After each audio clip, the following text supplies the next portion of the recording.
100 দিনের কাজের টাকার দাবিতে আগেই সোচ্চার হয়েছে তৃণমূল কংগ্রেস।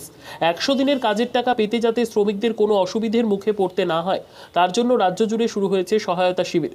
কেন্দ্রের বিজেপি সরকার 100 দিনের কাজের বকেয়া টাকা আটকে রাখলেও রাজ্য সরকারই সেই টাকা মিটিয়ে দেবে বলে ঘোষণা করেছিলেন মুখ্যমন্ত্রী মমতা বন্দ্যোপাধ্যায়। গোটা রাজ্যের পাশাপাশি মালদার মানিকচকের নূরপুর অঞ্চলে অনুষ্ঠিত হয় সহায়তা শিবির। 100 দিনের কাজের যাদের মজুরি বকেয়া রয়েছে তাদের একজনও যাতে বঞ্চিত না হয় সেই দিকে লক্ষ্য করে মানিকচকের নূরপুর অঞ্চলের শ্যামলালপাড়া বুথের তৃণমূল কংগ্রেস গ্রাম পঞ্চায়েত সদস্য সামিউল ইসলাম ওরফে টোটন নিজের সংসদে সাধারণ মানুষের দুয়ারে গিয়ে আবেদনপত্র পূরণ করে দেন। এছাড়াও ছিলেন অঞ্চল তৃণমূল কংগ্রেস কমিটির সাধারণ সম্পাদক শেখ জাহাঙ্গীর। এই কাজে খুশি সাধারণ মানুষ।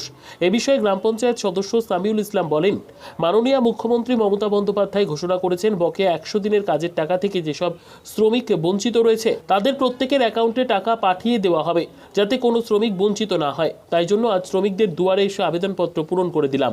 যে 100 দিনের বকেয়া টাকাটা আছে মানে সাধারণ বা বেনিফিশিয়ারি শ্রমিকদের, মমতা ব্যানার্জির নির্দেশে আমাদেরকে বলা হয়েছে যেটা যে সবারই ডেটা কালেক্ট করতে হবে এবং করে রাজ্য সরকার নিজের তহবিল থেকে এদেরকে নিজের বকেয়াগুলো মিটিয়ে দেবে।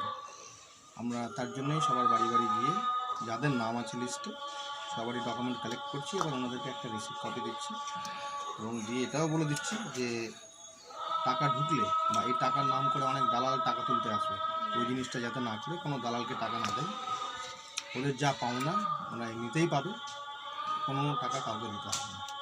কোথায় করলেন আজকে? এটা আমাদের নিচু শ্যামলালপাড়া 9 নম্বর সংসদে। ঠিক আছে, আপনার নাম বলবেন।